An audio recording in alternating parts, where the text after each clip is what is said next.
Hello, ladies and gentlemen. Welcome back to this podcast. My name is Willem van der Merwe, the pebble in your shoe. And I am Rusagotowane. I don't have any extra descriptors. Why didn't you use the other descriptor? You felt like you didn't want to use it again. I'm gonna use it again. I just wanted a new, fresh reaction from you. Oh. Okay. And for those not knowing what we're talking about, which is gonna be every single one of you because none of you know this information, we are talking like this because we have recorded this podcast before and audio got corrupted. We're not gonna point fingers or anything over here. Oh, wow. Wow. The most pointy fingery phrase in the world is we're not gonna A great episode for you people. Dude. But his acting was weird, but especially Mark Wahlberg's acting, especially. He was... But what? No. Yeah, it's a special movie, man. It's a movie that I feel like had the potential with the concept to be something cool, but then it was that. And yeah, it's an interesting watch though. A very interesting watch. Very interesting. I would say watch it with a friend or two or three and maybe even crack a couple of beers and then just have fun. Yeah, and just look at it like a comedy, like a straight up comedy. Like every line is comedic. It will be hilarious. Yeah, the opening is somewhat serious though, with the death scenes. Oh yeah.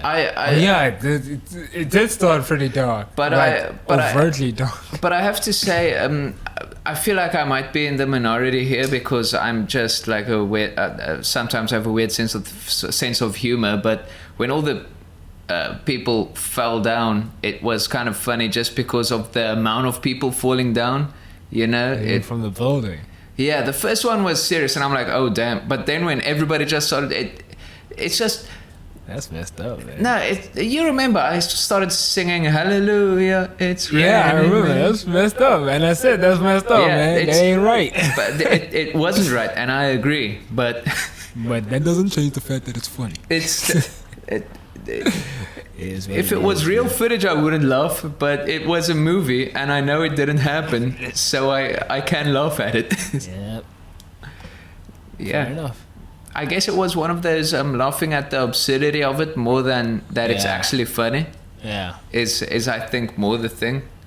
Yeah. Just to save myself a little bit here, so I don't lose the like one or two fans that I have. My personal fan base.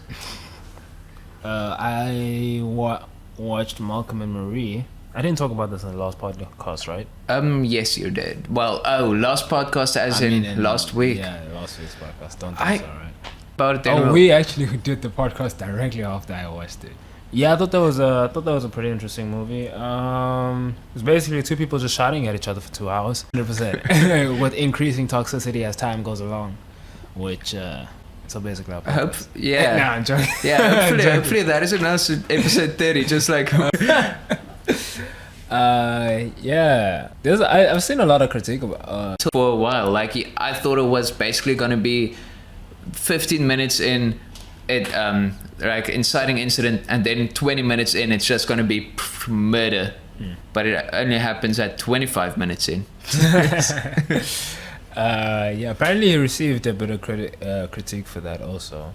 Oh, which one now? Assassination Nation. Oh, yes. Despite it doing well. And in this film, the guy who John David Washington plays has he's a filmmaker, and he has like a whole rant about reviewers and how they don't really get the art, and how they don't really know how to review things, and how they use words like authentic because they don't know shit about actual filmmaking, and how I don't know, man, that doesn't sound authentic to me.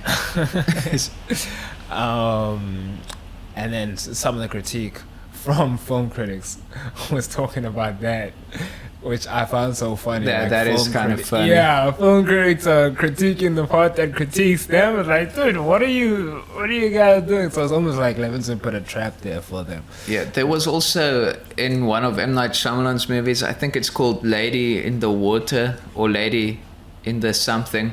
I think it's Lady in the Water, where there was also a critic character who was basically the butt of a joke, and he was almost like, it was basically the same type of thing, and then all of the critics are like, nah, this guy, we hate him, he's not good.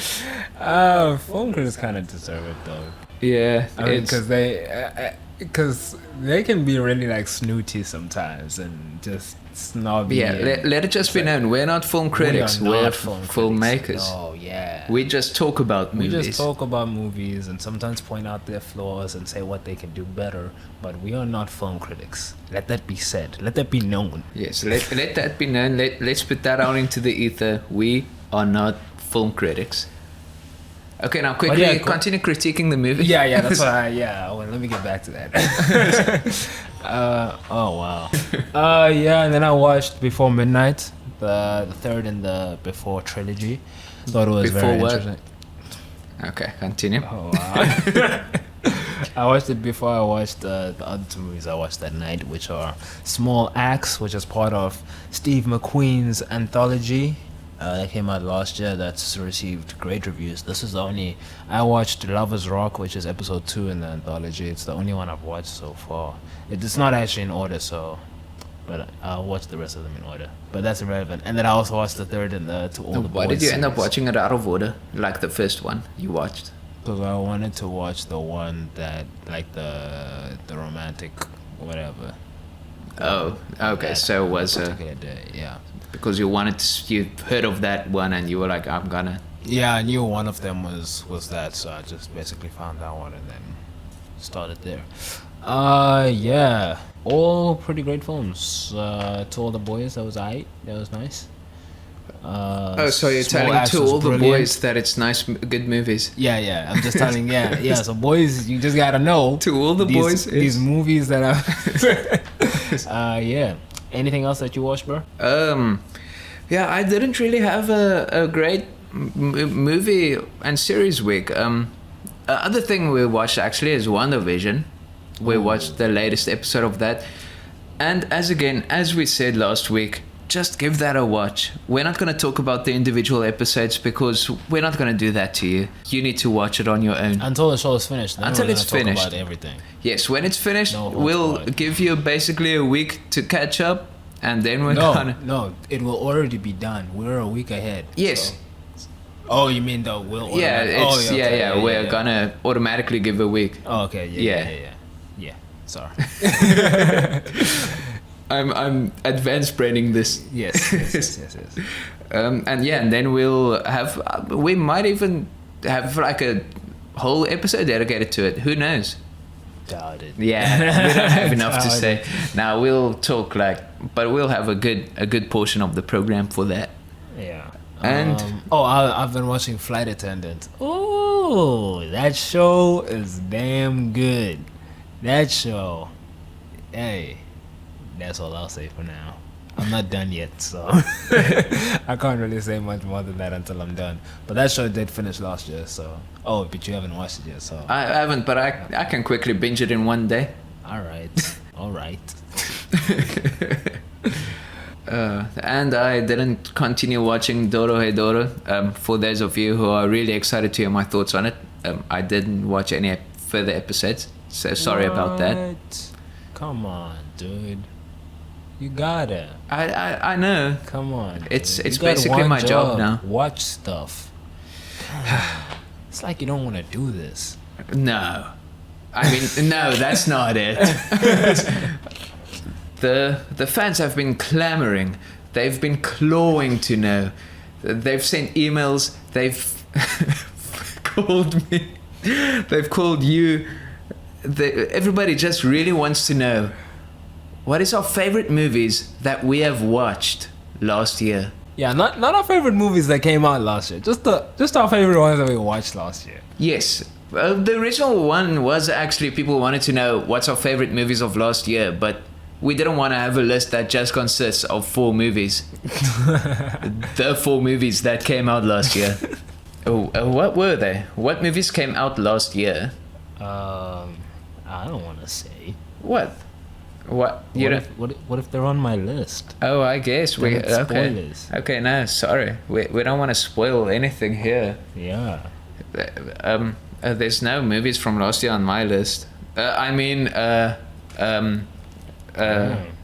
Savage. Okay, but yeah. Will you begin? Yeah, you start. What? Yeah, you started. You started last time. You started. Yeah, here. but we keep it fresh, and I did the introduction, so I lead it on to you. Well, now I've thrown it back to you. So. Well, now we're gonna have a nice volley going here because I hit it back down. Hey man, I can do this all day. I can do this all day. Okay, I Volley can't do back this all to day. you. Okay, I can't do this all day. I missed the ball and now it's my turn. Okay. The first movie on my list is called The Blackcoat's Daughter, but it got a name change after it was originally released, and it is now more commonly known as September. Do you know about this movie? No. Really? We talked about this yesterday.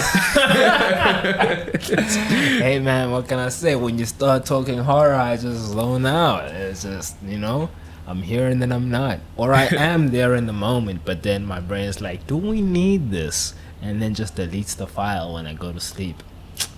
Damn shame. Okay. I have new information on this movie that I didn't talk about previously because I just searched it here to see if it is September because I forgot if it's actually September, but Letterboxd isn't telling this to me. So let's just call it The Blackcoat's Daughter. You will get to the thing. But now I saw the director's name and then it refreshed my memory. The director of this movie is called Oz Perkins.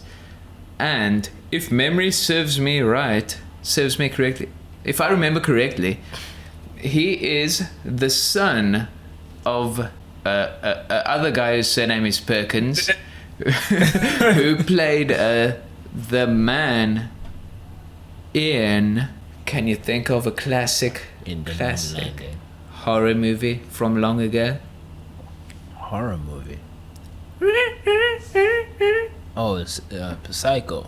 Yes, Psycho. Yes. Yes. Psycho. Yeah, he played the director of this movie is the son of the actor who played the man in Psycho. That's so elaborate. Yes, because I forgot everybody's name involved with everything. So really hope you enjoyed that fun fact. But the movie is basically about demonic possession or perceived demonic possession and weird occurrences happening, and it has like skips between 2 different parallel or stories that take place, and it's very interesting, very well made, and I really enjoyed it, and that is all I have to say. And there's a lot brewing underneath the surface. You can read into it a bit more. It's not a shallow movie. Mm-hmm. And also it's called The Blackcoat's Daughter, but you only see someone with a black coat for half a second, and then you're like, oh, okay, I guess it's called this because her father has a black coat. That's wild. Oh. So I guess that's why they changed the name to September, because they were like, nah, this has nothing to do with the movie actually. Interesting. In case, but The Blackcoat's Daughter sounds cool. It is a cool name. Yeah. I think so too. Yeah. Unless you realize why it's called that.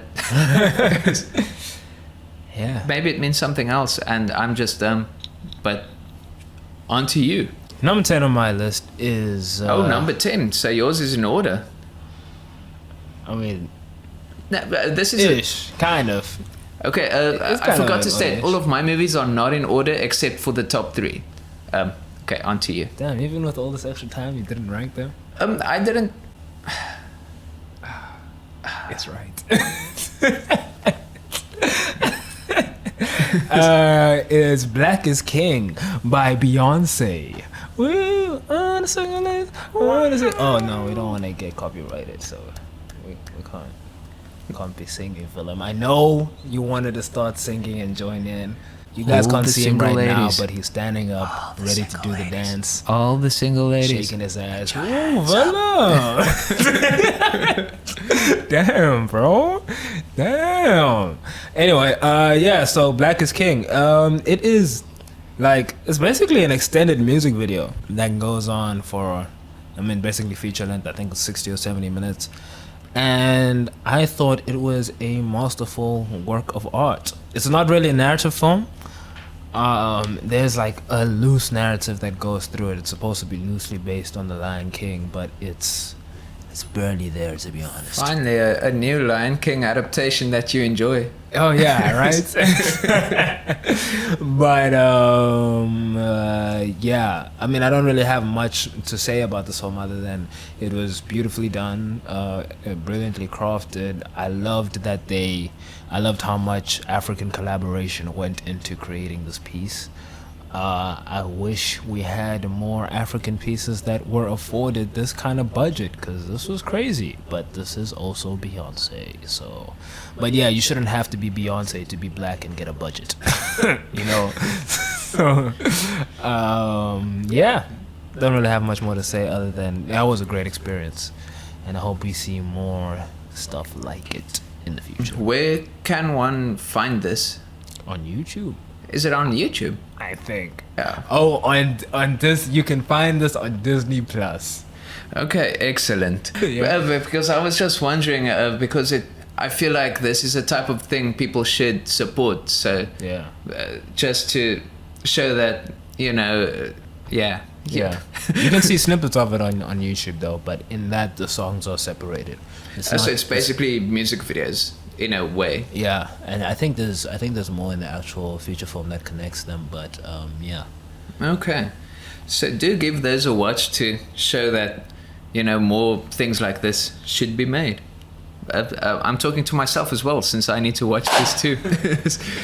Okay, and the next movie on my list is a classic movie called Day of the Dead. It's from George A. Romero, the godfather of, or grandfather, the big daddy of zombie cinema.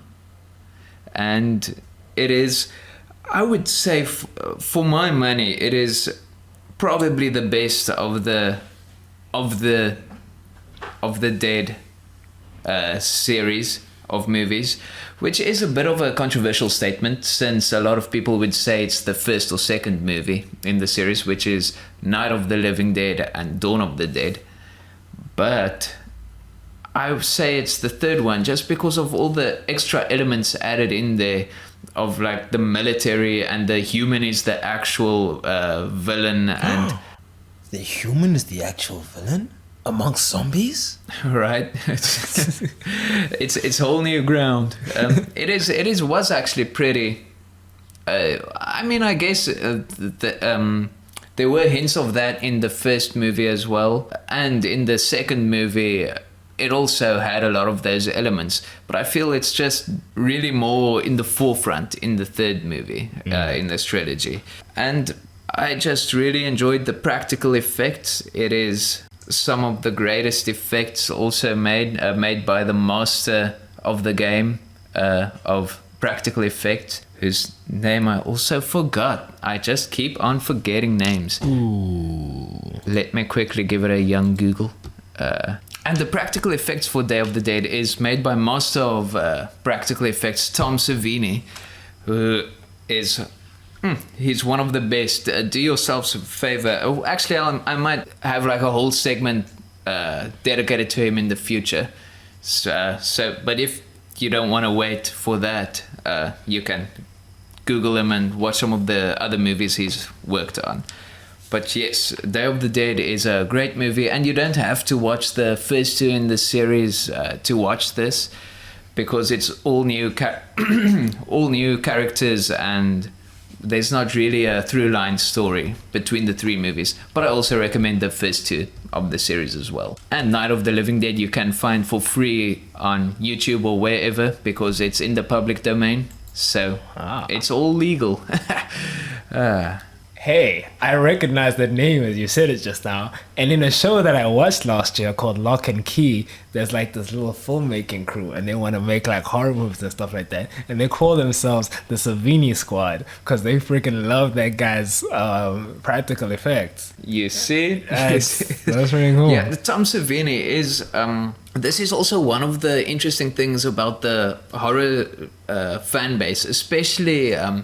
fans of the earlier horror movies where a lot of practical effects were made, because not in anything else do you get fanfare around someone in such a department. Yeah. Because can you name one, or have you ever heard of one CGI artist's name, like someone who worked on Marvel or something? Didn't you mentioned the guy for Sonic the other day, but I don't know his name, so your point stands. I guess, Yeah. but that's because of I figured that out because of that. That's exception to the rule. Okay? I said your point stands. But yeah, where the practical effects, you get practical effects heroes like Tom Savini, who's just an absolute freaking legend. That's pretty cool. He was in it also. Apparently he cameoed in the show. Oh really? Yeah. That's cool. Yeah, that is pretty He also helped design, I think, the mask for the Fiend in WWE, but that's neither here nor there. Find a way to work it in, huh? You know, I gotta. All right. Yes, on to your next pick. My next pick is called High Rise by I didn't actually check who it was by. He's by the lad who did Kill List, but I forgot his name. Kill List is a great movie, but Oh yeah, by Ben Wheatley, yes. who made Kill List, Rebecca, Free Fire. Free Fire is a great movie. I haven't watched Kill List, but I've seen Sightseers, which I think I've seen a random trailer for at some point. So you've basically seen the movie. Yeah, you the know. way trailers go. Yeah, you know. Yeah. So this movie, High Rise, it has Tom Hiddleston, Elizabeth Moss, Jeremy Irons. It's a really good movie. I mean, pretty great actors in it. But so essentially, what the movie is about is these people live in this High rise. yeah. I was gonna call it like a luxury whatever apartment type vibe sort of thing. And the way it goes is that eventually people just stop leaving the actual building, and a little bit of a society forms on the inside of this building, and eventually just absolute anarchy takes hold, and things just go absolutely crazy and bonkers, and it has some surrealist elements. Yeah, I just thought it was so wild.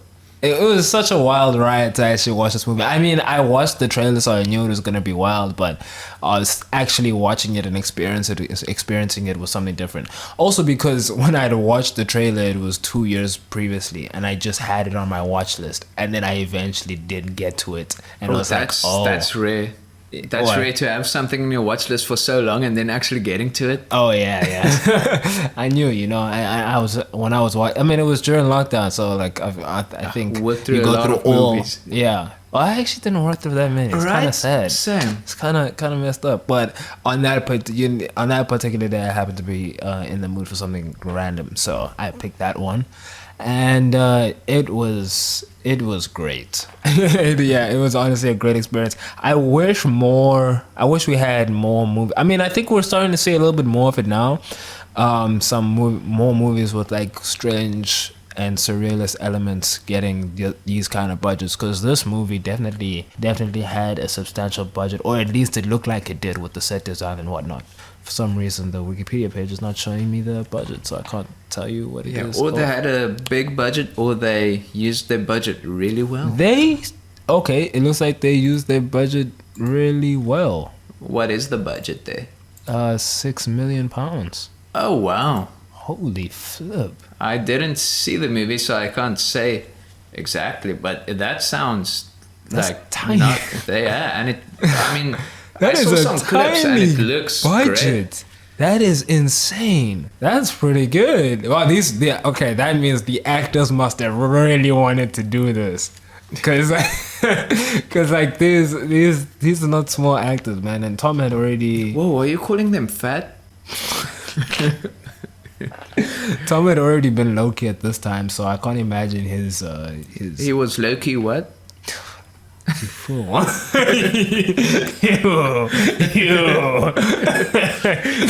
Alright, Tom was already low-key in the MCU.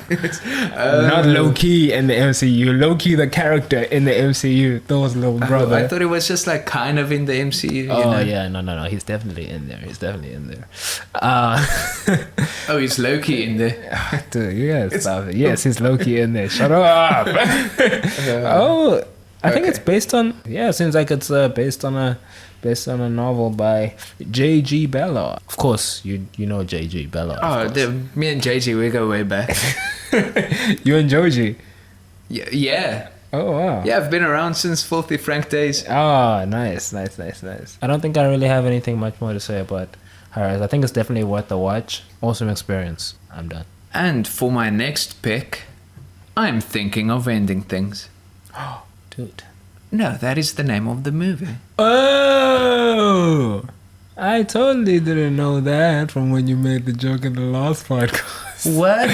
I do not regurgitate jokes. It's just so, how could you not? It's just literally there. I know. But yes, it's speaking of surrealist elements in modern movies. Actually, didn't this movie come out last year? It did. Okay, so I lied when I said I have no movie from last year in my list. You did? See? Aren't you surprised now? But it is a very surrealist movie, and it starts with basically a woman going to visit the parents of her boyfriend to have dinner at their place, and then just weird things happen, and it keeps on happening, and it is quite a wild ride, and it's basically a big puzzle of a movie that you have to sit down afterwards and just try and figure out what is going on, put all the pieces together, and just make your own assumptions. And it is great, and it stays with you if you want it to stay with you. Of course, you can, if you want, just forget about it, like most things. But if you give it the time, it can really stick with you and have an impact, and really tell an interesting story. A story that might have been like a boring drama if given like a normal movie style, but the way it's given is so surrealist and so unique that I'm not even sure if the movie I'm thinking it is the movie you're gonna think it is. Mm-hmm. And that is the beauty of I'm thinking of ending things. That's some real talk, man, with 2 E's. Maybe the name of the podcast? I don't know. Maybe not.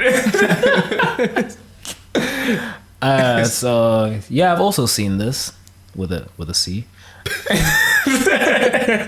And yeah, I had mixed feelings about this movie. Yeah, I think when it comes to surrealist content, and this goes directly against surrealist content, but I kind of feel like I like it when it still goes towards a likely answer. And with this one, I just felt like there was so much left to interpretation that maybe I just wasn't comfortable with that. I don't know. But yeah, I thought it was all right. Oh yeah, and then also there was like an hour in a car in this movie, just them driving. And okay, the dialogue the first time around was kind of interesting, but like, dude, an hour in the car? Nah, I wasn't feeling that. No, we don't talk about the car scene anymore. We uplift the movies. No, but the car scene, I feel like I could forgive the car scene just because of basically what you said, the dialogue, and also what was happening, and things kept on happening even in the car, and things that were said that you just need to constantly piece together. The car scene didn't bother me when I watched it. And now it's time for your next pick. My next pick is a group of movies, actually. I'm cheating. I'm gaming the system. Let it go. I guess since I chose some movies that I have seen before, yeah. You can pick and you some didn't pick extra. an order. My top 3 is in order. Yeah, but it wasn't yesterday. You know, It was. I moved it. I did. Yesterday. Oh, You you were mean- like, your top 3 was not in an order. Your actual top 3 itself was not in an order. Yeah. Oh, you mean when you said your top 3 is in order, you meant to say I had selected a top 3. Is that what you meant to No. say? Yeah, that is. I guess I'll Because quickly- when it actually came to your top 3, I still remember I was the one who was like, nah, just say this one's your favorite because clearly it is your favorite. But that's not that. Or this is neither here nor there. Okay, I will put my top 3 in order this time. All right. Which is funny because it is actually the same order it came out. that is. That I mentioned it yesterday. Not that you guys would know. Oh yeah, so mine is Palm Springs, which is with Andy Samberg and Kristen Militoli. It is a romantic comedy that is a classic loop movie. And the other one, the reason I put them in a group is because the other one is Groundhog Day. And it was the first time I watched Groundhog Day last year. Very old movie, definitely. Yeah, I mean, It might be the first movie ever made. Yeah, it might be. It might. The way it influenced cinema, it might just be. And Groundhog Day was such a pleasant surprise. I did not expect. I mean, I know everyone says that when there's a loop movie, it's. I mean, I'd obviously known that they had said that this is a Groundhog Day type situation, and because of all the different spoofs of this kind of thing in TV shows and whatever, it's could kind of piece together what the film itself was gonna come to. But I did not expect it to be as enjoyable as it was, and there was still a few surprises here and there, but how they explored each of the loops and his whole journey through it. Yeah, I was pleasantly surprised. And with Palm Springs, it was just a nice rom-com and a cool loop, and yeah, I don't really want to say more than that. You only said more than that. Don't want to say any more than that. And yeah, the thing with Groundhog Day is just like the perfect pacing and Yeah, and the comedy still stands, But yes, and the story just works in Groundhog Day, and yeah, there's just a nice character arcs and good stuff happening in there. Really, a masterclass in script writing, I would think. Actually, Yeah. I haven't actually read the script for it, but the way it's presented on screen, I would assume that the script for it is great and really. No, they just got to set, made it up as they went along. Come on, bro. Did you read the trivia? I sent you the trivia. Come on, man. all of it is just improvised. That would be pretty crazy if it was something like that. But it's not, so. Yeah, so. Yeah, what's your next one? Raid Shadow Legends.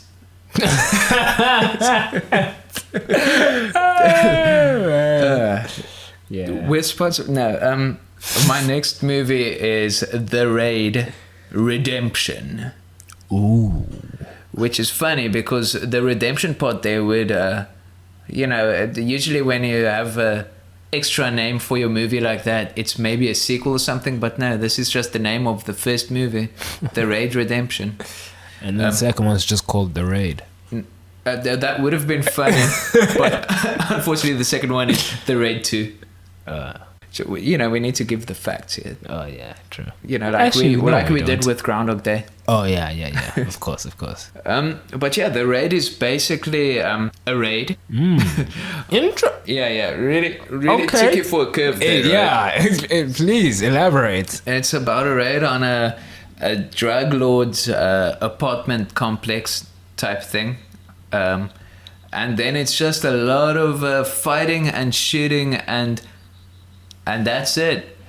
Basically, it's almost like a Die Hard if Die Hard didn't have a plot and everybody just knew kung fu and That wasn't Kung Fu. yeah, martial arts. Yeah. Yeah, it was martial arts and not kung fu, but kung fu just slipped out of my mouth.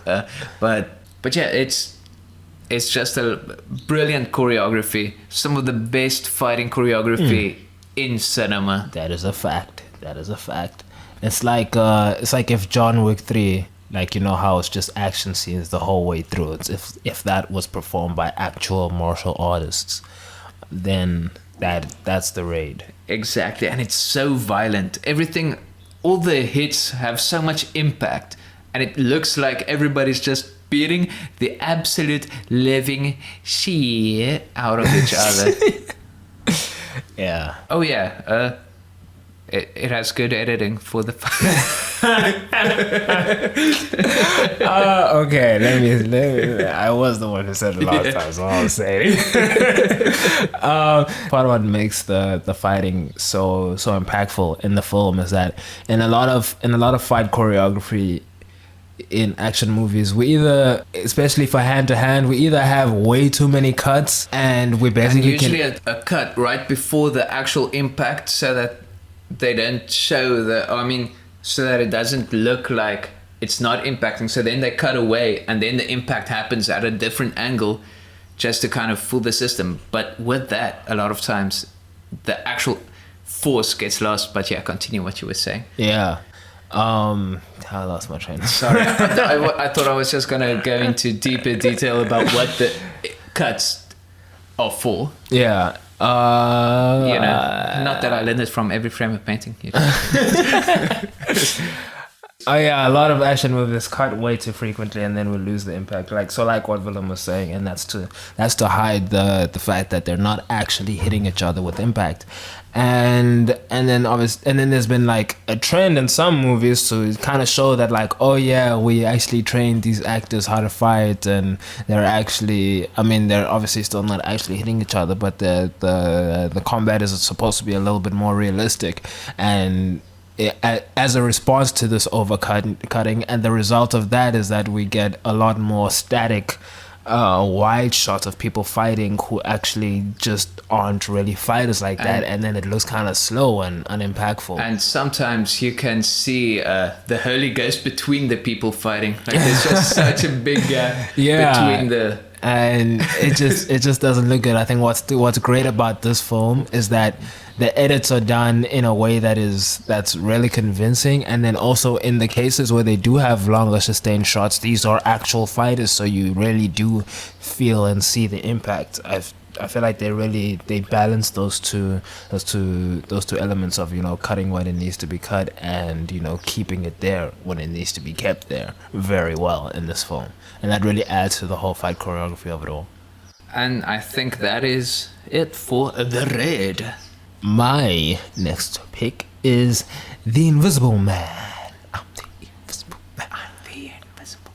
Wow, I'm surprised you would sing it, since you got mad at me every time I sang that. Yeah, well, it came up. Thanks for that.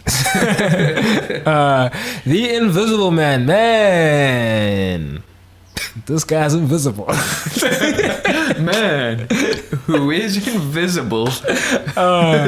This film, this is another one where I saw the trailer for this film and I was like, okay, this is gonna be crazy. Look, I'm not usually one for any kind of horror or this particular type of thriller, but when I see a trailer that really blows me away, I'm like, okay, I gotta watch this. And yes, this was very new ground, actually, because this was the first time Sega actually told me, bro, we need to watch this horror movie. Yeah. Which is wild, because usually it's me trying to convince him to watch a horror movie, usually to no avail. Yeah. Yeah, the only way we ever actually end up watching horror movies is when I'm like, yo, dude, let's watch this today, like when we watched Midsummer. Yeah, I was surprised that you were the one who wanted to watch Midsummer as well, but let's not talk about that now. Yeah, we'll talk about that in another episode. Yes, that's why. That's why. Anyway, back to The Invisible Man. And then we went to the cinemas while cinemas were still open in the before times. It was great. It was really amazing. It's so masterfully done. The tension that is held in this thing is... But before any of that, let's just talk about the title card. Yeah, you go ahead. Oh, okay, yeah. The title card is so good. I Perfect. I know everybody loves a chef kiss sound in their ears. In their ears. Are we doing ASMR now? No. But the title of the movie in the beginning is Invisible. It's freaking invisible, bro. It's the coolest thing ever. It's And- yeah. No. Go ahead. I want to talk a lot just now. Anyway, And the way you see it is because it's at the ocean, and then you see the waves crashing into it and the water dripping off of the invisible title. Yep, they use negative space so that you can actually see what it says. Dude, it's the coolest thing. The designer / special effects artist, they came up with that. Gave him or her all the money Yeah, to do all of the titles For of all everything. the movies, yeah, ever. Because that was honestly great. So this film, what it's actually about, is about a Invisible Man. yeah, it's about an invisible man. Okay, moving on. Willem, what's your next my pick? next one. Your next pick. No, this is about it's about a woman who is in an abusive relationship and she's able to escape the relationship. And actually how the movie opens is her escaping from this guy's. So the first sequence is like her escaping from this guy's mansion, and the type of planning, it's like heist like precision in order to get out of this mansion. She has to go through so much theatrics in order to get out of this house. It really gives you the impression that this man is a monster. Yeah. An absolute monster. She has to like run across this entire estate and like scale this big ass wall, and then her friend like drives up at exactly the right moment and then they leave. It's pretty insane. And then after that, so this guy is like heralded as like this brilliant scientist. So like people obviously like they don't really believe like her side of the story. Anyway, after she escapes, the guy dies. And then the movie continues, and she is like, She's really traumatized by this, but like she basically doesn't want to leave the house like at a friend's place. She's homebound, and she's pretty convinced that this guy's gonna find a way to get back at her. And even after she dies, she has a little bit of that paranoia, and then the film continues from there. And it has us questioning at times, and don't let the title of the movie convince you otherwise. yeah. I mean, I guess if you watch the entire trailer, you'll who know knows why it's called The Invisible Man. Yeah, no one can figure out why it's called The Invisible Man. But yeah, this film is like the physical manifestation of gaslighting is what it is, and it's done really well. The fact that they decided to take this concept of the Invisible Man and then use it specifically in the story of abuse just somehow like really works well. I don't want to really say more. Yeah, no, I think we've said basically all we can say without spoiling. Major spoilers, yeah. Such a pity, so much to unpack, but yeah. And cinematography is pretty good. Oh yeah, cinematography was great. Oh, the camera moves in this thing. This is Hardcore, the guy who did Hardcore Henry, right? Yes. No, the guy who did Upgrade. I still need to watch that movie, but I remember the feeling I had. I'm also surprised because I remember the feeling I had when I watched that trailer in 2016. Yeah, with that camera tilting with the flood. Yeah, it's great. They can't see you. And it's the same director, or was he a director? I think co-director of the first Saw movie, but that's neither here nor there. Yeah. He did something with that. Director or writer or producer. It's something. I can't remember. All right. I'm not going to Google it now. But yeah, the camera work in this was absolutely immaculate. And given... This no spoilers thing, I don't think it works, dude. We can no spoilers for this one, and then... I don't know. Do you want to spoil it? Or Nah, it's fine. We can just go watch that movie, man. Trust me, it's worth it. It's brilliant on so many different levels. And the amount of attention to detail they had to go through in order to actually get this film right is crazy. This is like David Fincher-esque freaking attention to detail. I was gonna say something else, but couldn't come up with it. But yeah. Next, what's yours, bro? Okay, and with my next pick, I decided to have a good time. Ooh. Yes, the next movie is called Good Time. Nice. And it is, as the title suggests, a good time. It A is great time. Don't insult this film. okay. Yeah, no, it really is a fantastic movie. I mean, it is. It made has the prestigious honor of being on my list. So I mean, so it must be great. yes, I don't know why I said it so sarcastically, No, it must be great. but no, this is a great movie by the Safdie brothers, and it stars Robert Pattinson. Robert who? Robert Pattinson. The hot dog guy? Yes, famous for his hot dog video on YouTube from Saturday Night Live. No, Just himself. Vanity Fair or something. Vanity Fair, yes. I'm not sure if it is. It was But some Vanity sort Fair of does random stuff, so I feel like it might be Yeah, I feel some like kind of fashion publication. Yeah, which is kind of random. It's a really funny video. It's Actually, brilliant. search that Robert Pattinson hot dog. You will not regret it. Yes. Matter of fact, I'm gonna share it on Twitter, like just now after this podcast. Yes, so you'll so, see that. so follow him on Twitter, At and we'll go a President week. go 2 weeks back go, actually. go Because to. we're only gonna publish. No, it's later. 1 week.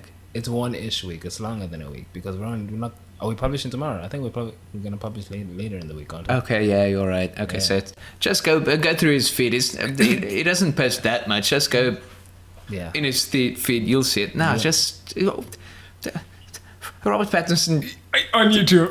on YouTube. The hot dogs. But now Okay. you also have my Twitter handle, so. Yeah. Well, do you? Did you say I your said Twitter at, handle? Yeah, I said at President Owen. Just Okay. now. And mine is just Willem.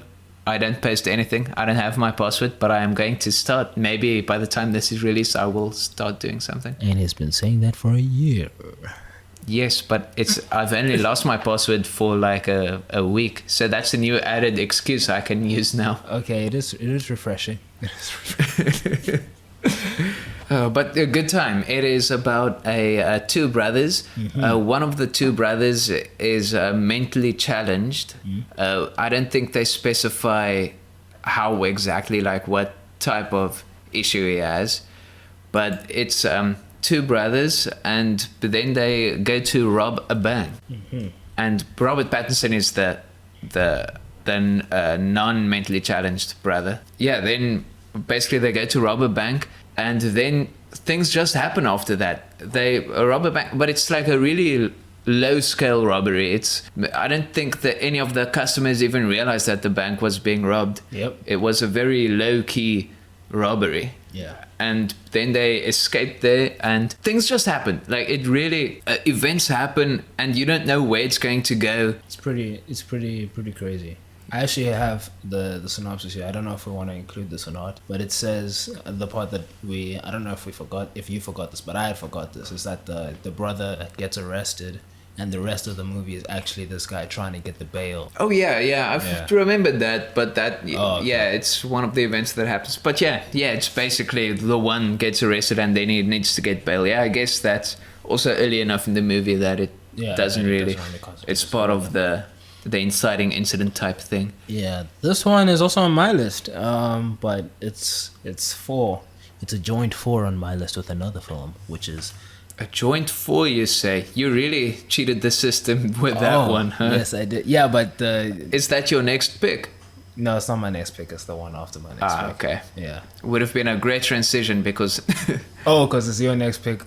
No, Oh. I mean because it's your pick next, yeah. and then we could have just slipped into that. Yeah, no, unfortunately. Oh not. well, sometimes good things don't happen in this podcast. Sometimes it's just Yeah. anything you want to say about it? Yeah, I thought this was a brilliant movie. I love movies like this where things just happen, where plot happens to the character and the character has to figure out how they're gonna continue to pursue what they actually want. We see a little bit of it in the Big Lebowski. We see it in Snatch. We see it Snatch. Grateful. I love that movie. I really love that movie. The Big Lebowski, I need to see that again because that one impacted me a lot when I had watched it, but I never actually got around to watching it a second time. But anyway, yeah, I really appreciate that about this. And and the Safdie brothers really did a great thing in this. I mean, between this and Uncut Gems, you really see like what their actual style is, and this is similar to that in that it has like an underlying sense of anxiety throughout the film, but it's like on a much lower tier. But don't talk too much about Uncut Gems now. Well, the thing is that if I'm already talking about my joint number 4, it was my joint number 4 with Uncut Gems. So Okay, so we're just gonna say Uncut Gems is because that's on my list as well. Yeah, it wasn't in your top 3, right? No. Yeah, so we might as well talk about. Okay, let's just Gems go now. to Yeah. So Uncut Gems, man, that was such a great film. That I feel like every time we talk about something new, that is our first sentence. Yeah, it was a great movie. Don't get us wrong, it's a great movie. It's a great film. So after basically all the same praise for Good Time. And this one stars Adam Sandler, who gave a knockout performance. A brilliant performance and a serious performance. Yeah, he disappears into this character, and I feel like everyone just says that. It sounds like a corny thing to say, but like straight up, you forget it's Adam Sandler. You're just so wrapped up in what this character that he is portraying does, and how he can keep making such bad decisions so consistently. It's actually impressive. It's kind of impressive. It's like, how are you this good at just making bad decisions? This is crazy. This is not a skill you should have. This is just, and it just ramps up the anxiety throughout the film. Yeah, unlike in Good Time, I feel it has some anxiety-inducing moments, but it's not like a constant punching at the heart as Uncut Gems. Oh, Uncut Gems has that punching at the heart from the beginning. Yo. Have we said what Uncut Gems is about? No, you can go ahead and say what it's about. I was gonna go into it, but then I remembered that I forgot. So it's basically a guy who has a jewelry shop. Yeah. And then he gets some illegal diamonds, and he's involved with that and some money that he owes as well. I feel like this is a recurring theme in the Safdie brothers. Yeah. I mean, I guess between these two movies, we've talked about them. Yeah. We haven't actually seen any of their other movies. But yeah, and then it also things happen after that. Like, it's basically how he handles the big jewel gem thing. Yeah. And the money that he needs to get someone. Yeah. And his struggle with his gambling addiction. Yes. And that is basically the root of all his problems, is his gambling addiction. Yeah. So yeah, watch that if you're looking for a heart racing movie. Yep. Okay, who actually mentions their next movie now? Well, I brought up Uncut Gems, so. Yeah, but how many movies do you have left? 4. I have 3. All right. Oh no, I have 4 because we skipped one. Here, never mind. My next one is one of my favorite movies of all time, which is funny that I should say this since it isn't in my top 3 for 4 things I've watched last year. But it is from one of my favorite directors of all time, Edgar Wright, and this movie is Scott Pilgrim vs. the World. It requires all the fanfare. Yes, and it's just a really great movie. It's, like I said, we need to say that sentence in the beginning, always. Always. And it's about a guy who likes a girl, and then he has to fight her 7 evil exes. Oh, of course. Of course. So a pretty typical rom-com? Yeah, very typical. Yeah. And it has, it's based on a graphic novel. Yeah, like all movies. Yeah, like all movies, yes. And you can really see it in the editing and the presentation of the movie. Yeah. There's a lot of comic book dialogue pop-up things. Like POW? You know what I'm talking about. Like onomatopoeia. Yeah, onomatopoeia type things. And just almost like also gaming references throughout. Gaming and graphic novel things, and the transitions are great. You would see them walking one area and then the camera just pans and then a different area, and it's so seamless. Like it just continues to happen. But it's seamless, but it's like so definitely there that it's because editing is No, I just now realized as well. I think we talked about Scott Pilgrim last week as well. Well, it's on your list, so we're talking about it again. Yeah, but we said these things exactly. But it's okay. Did we? You guys need to hear this. Did we really? Well, then there's no point in saying it again. But I was gonna say you can tell that the editors were having fun with this one, and I love it when I'm watching something and I can tell that the editors were having fun. Yes, and Because that's I also have fun. and that's a recurring theme as well, where Sega says that he loves it when editors have fun. Okay, but yeah, do check it out. Mm-hmm. You should definitely check it out. Is that it? That's it. I don't. My next one comes from the same writer as Willem's earlier mention. I'm thinking of ending things. It is. Charlie Kaufman is the name of that writer. Hey, I was gonna get. Okay. Yeah. Never mind, cut that out and then do your thing. Now I'm gonna show them how rude you are, interrupting me while I'm trying to speak, Willem. Damn, I quit the podcast. You don't even know the name of the podcast. It's called The Podcast. What are you talking about? Anyway, yeah, the name of the movie is Being John Malkovich. Another oldish movie, and it was my first time watching it last year. It was pretty fantastic. Yeah, really good movie. Great movie. I had It's no idea what this film was going into it. Read no synopsis, watched no trailer, just saw it there, and and I would say that is the way to watch this movie. So if you hear this and you haven't seen it before, just watch it and then don't read up about it, then figure out if you like it or not.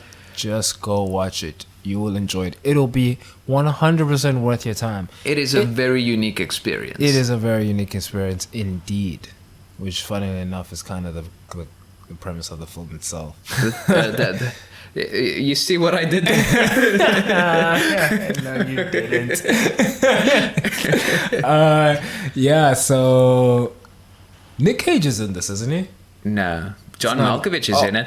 No, man. It's not Nick But Cage. he's not Nick Cage. He's the Who's the guy? I forgot his name, but he almost looks like Nick Cage there when he's a bit older. I see his face now in my mind. Yeah. What's his name? John Cusack. Yes. That's what I meant to say. Good old Cusack. Yeah. And Cameron Diaz is in it, which was pretty cool also. Yeah, and we were surprised by that because we're like, whoa, who's this person who looks like a young Cameron Diaz? Turns out it's a young Cameron Diaz. What? Crazy. Yeah, that movie came out in 1999. What else was I gonna say about it? Yeah, I was gonna say it's one of these like high concept movies that literally just has a wacky idea. It can be basically summarized in a sentence, but it's just like, how did you come up with that, and how did you get to the rest of the story from just that sentence? And it's also what makes it fun is even if you hear this concept, there's so many directions that concept can go in that even after you find out what the main concept is, you still don't know what's going to happen in the movie. Yeah, which is pretty fantastic. And I do love the way that they ended up deciding to explore this. We need more movies like this. That's just some random concept and it gets greenlit, not these continuous remakes of remakes. Not these continuous remakes of Lion King. Yeah, man. I mean, damn. Yeah. That is all I have to say about Being John Malkovich. What? You're Yes, John Malkovich? Yes, I am John Malkovich. It's been a great experience, and I'm done now. I think. Yeah, I had too much fun doing that. So. Okay, you're What's done. the next one? Yeah, I'm done. My next movie is now part of my top three, huh? and this is my number 3 movie I've seen last year, and it is called Midsummer. Ooh. How do you say it? Midsummer? I think most people just say Midsummer. Midsummer. Yeah. But it's with an A. It's the- Midsummer. Yeah. You could say Midsummer if you want. Midsummer. Midsummer. Midsummer. Midsummer. Okay, but either way, let's get this train back on track. It is basically about a girl. How old is she? Do I say girl or woman? You can say woman. Yeah, a woman who her parents and her sister die, but with a murder suicide from her sister, and then she is just a complete wreck after that, and her abusive boyfriend is no help during all of that. But then her boyfriend's, but not physically abusive, mentally abusive boyfriend. Emotionally. That's the word. Yeah. Emotionally. And but his friends, one of his friends invites them and their other friends to a getaway to his family's cult, pagan cult. But they don't know this. They think it's just a culture, a new culture, like area with a culture. And one of the friends is also doing his thesis on this place. And then boom, 2 of the friends are doing this. Yeah, just randomly. And everybody just laughs at the coincidence. Yeah. No. Yeah, the bruh. abusive boyfriend basically steals the idea of the other guy to do his thesis. Of on like that. one of his best friends. And the guy who's actually doing the thesis the whole time is like, bruh, are you sure you don't want to do the thesis with me? You know, this is what I'm going to do mine on. What are you going to do yours on? What are you going to do yours on? What are you going to do yours on? And then 2 days into the thing, this guy's like, you know what? I'm going to do my thesis I'm going to do my thesis on this also. And I've already checked all the boxes that I need to. So either we're collaborating or we're going to have the same thesis, bro. It's like, bruh, this guy is such a dirtbag. And the funny thing is, actually, this guy and all his friends are assholes. But, like, he is just a cut above the rest. Yeah, and one of his friends is also like a big asshole, but he's just really funny. Especially when they get to the cult. Like, then he just gets into his own and really... He's just, the group Stifler. Basically. Stifler from American Pie, in case you forgot who that is. But yes, he's just really funny. And basically, when he's not in the picture anymore, you know things are serious, like extra serious now. Extra serious. And yeah, a lot of messed up things happen in this movie, and a lot of the story goes places that you might not expect. But I mean, it is a cult, so maybe you would expect it. Yeah. And a pagan cult, I should say, just because it's a bit. I don't know. It's just a bit different the way they do it, the things, than other cults. I don't know. But they just thought it was. They just mentioned a lot of times it's pagan. Okay. In the movie, you know. So Yeah. it's like, no, it's pagan people. It's fine. This is just how they do things. Shit. Frickin' pagans. I'm checking. Pagan Sorry people. for all our pagan viewers. We don't mean to. No, I'm joking. Cut that out. Yeah, and it's from Ari Aster. Ariana Grande. What? No, it's the director of this movie is Ari Aster, and he is also he is one of my new favorite directors. He also directed Hereditary before this movie, and he's just a really exciting new talent on this scene. And I've also watched a couple of his short films. Some of them are masterfully done. Some of them you can see it's some of his earlier work, but you can still see the brilliance coming through, but like not yet refined. And yeah, he's a really I'm really excited to see what he does next. And yeah, he's definitely one of my new favorites. Anything else you want to say about Midsummer? Just schedule like Mickey Mouse Clubhouse or something like that after the. Actually, no, that might continue to scar you. Yeah, Mickey Mouse Clubhouse it's creepy. Yeah. No, just like watch Something Cat in the like- Hat. Again, we run into the same issue that might scar them for them. That's some serious stuff. Yeah, I'm just saying you're gonna need a palate cleanser after you watch that movie. And it's a horror movie that is basically the whole movie is in daylight, which is very unique as well. Yeah. And I keep on calling it a horror movie. It's not a horror in your classic sense of like there's not a masked murderer or a demon or some sort of monster. It's it's not like that. So it's not that type of horror movie, but it's a human horror. Yeah. I would have very much liked to forget about that movie.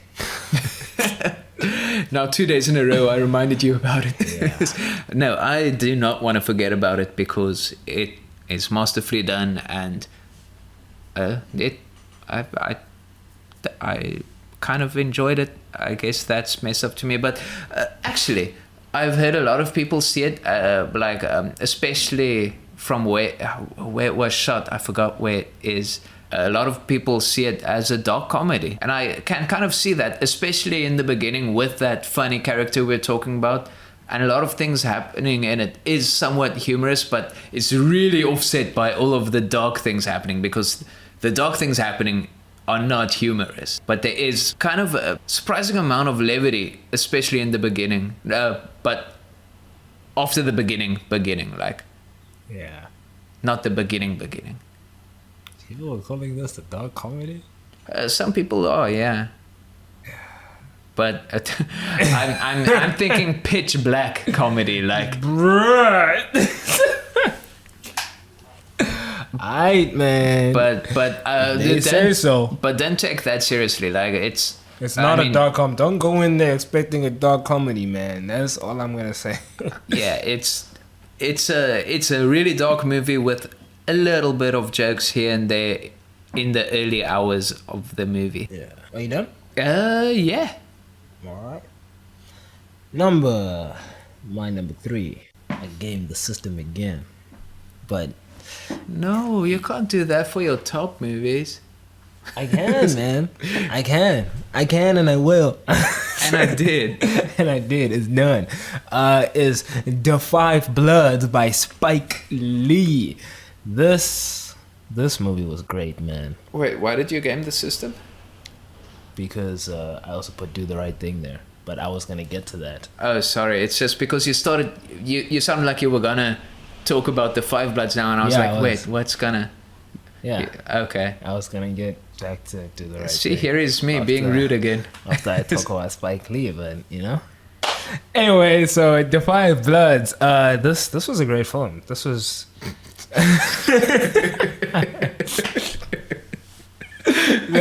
the most said phrase. Maybe that should be the name of the podcast. This is a great film. Yeah. Well, you guys just lived through the birth of the name of our podcast. This is a great film. Because I feel like that's me. That's gonna come up in every episode. We can't help it because that's literally how you start. Yeah, it's start how you talking start about the a thing. great film. Talking about a movie. You say this is a great film.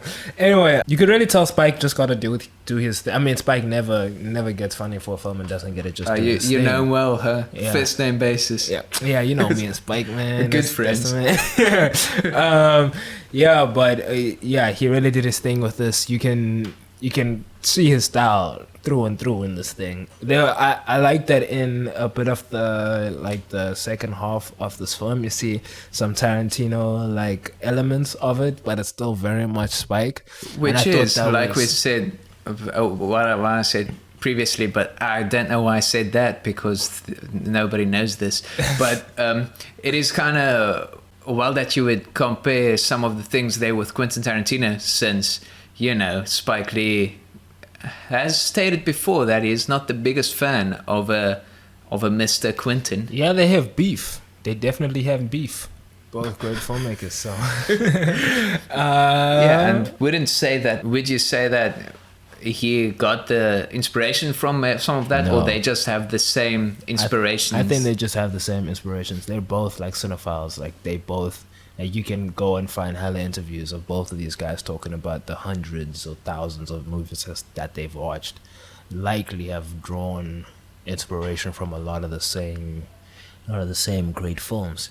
Essentially, what this film is about is it's about some a squadron of African American soldiers who had fought in Vietnam.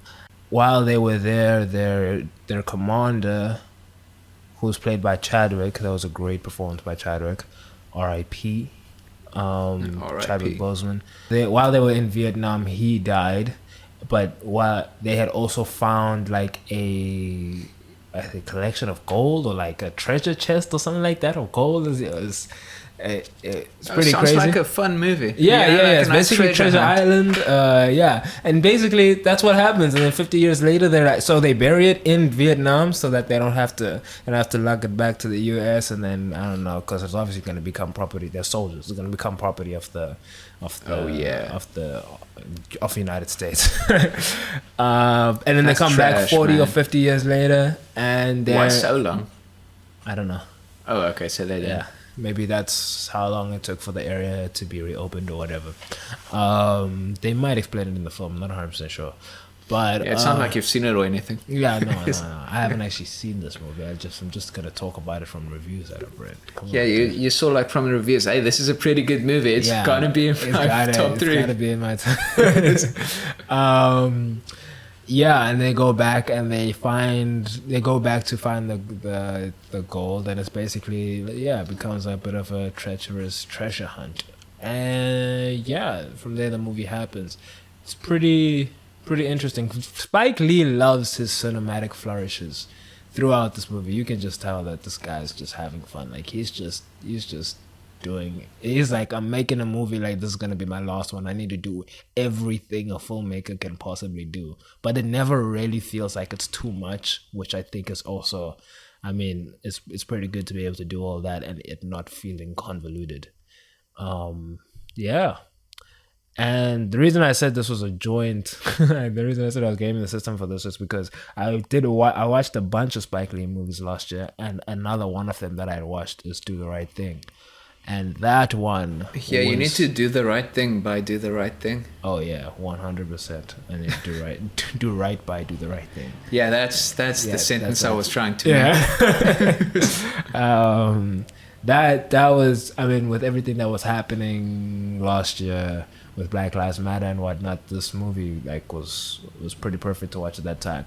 If at any stage you're wondering why people would be willing to go through so much effort to fight for their rights, I mean, I don't know why you're wondering that, but but if you do need a little bit more guidance, just watch this film and it can be broken down for you, and you can kind of get a sense, and you can come to understand what you thought was just simmering down there and was kind of inconsequential, how it can quickly bubble up into something bigger when, you know, those in society who have power choose to abuse it. Two great films by a great filmmaker, Spike Lee. Waluigi. What? Because at the Oscars the one year he wore that purple suit. It looked exactly like Waluigi's suit. He wore that suit in commemoration of Kobe Bryant, who died that night. Oh, really? Yeah. Oh, because I was gonna make a joke now. When you said in commemoration, I was gonna say in commemoration of Waluigi not being in Smash Brothers. Why is the purple suit like? Because he played for the Lakers. Oh, are they Those purple? Are the colors, purple and yellow. Oh, okay. Gold. Well, then I feel bad about every time I've joked about it. How did you not know this? Because I didn't. I mean, last year, like when it happened. No, I knew About Kobe. I just didn't know the purple suit was in commemoration. Oh. I just thought he wore a purple suit because why not? He's Spike Lee. He can wear what he wants. Oh, okay. Yeah. But either way, are you... Yeah, I'm done. Okay, and then my number 2 movie that I have seen last year is Brain Dead, also known as Dead Alive. It's the second movie directed by Peter Jackson, and if you are subscribed to my YouTube channel called Just Willem, then you would know that I love this movie because I made a video about it, and it is one of my favorites. It's great. It's one of my favorite horror comedies, and that is basically one of my favorite genres, and it is masterfully done on a low budget, and it is just very funny. It is about a guy who goes to the zoo with his girlfriend, and his mom stalks them because he doesn't like the girlfriend. I guess she's not his girlfriend at this time, but a girlfriend to be, basically. But then the mother gets bitten by a wild monkey who, well, not wild, he's in the cage, but he's wild because he was caught from the Skull Island. Yes, that Skull Island. So excessive. And was brought back to That's the King Kong Skull Island, by the way, in case you don't know. Oh, yes. Yeah, you just said that Skull Island. Yeah. And then people can be like, oh, what's he talking about? And Google, this is interactive.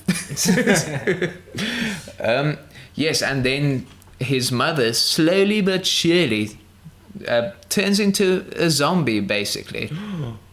Yeah. This was a zombie movie? Yes, the second one on my list. But it is very funny. There's zombies having sex. That's always fun. Oh, you didn't tell me about this. Yeah, right. Damn it, man. That's all you had to say. No more, bro. There's a beautiful zombie baby.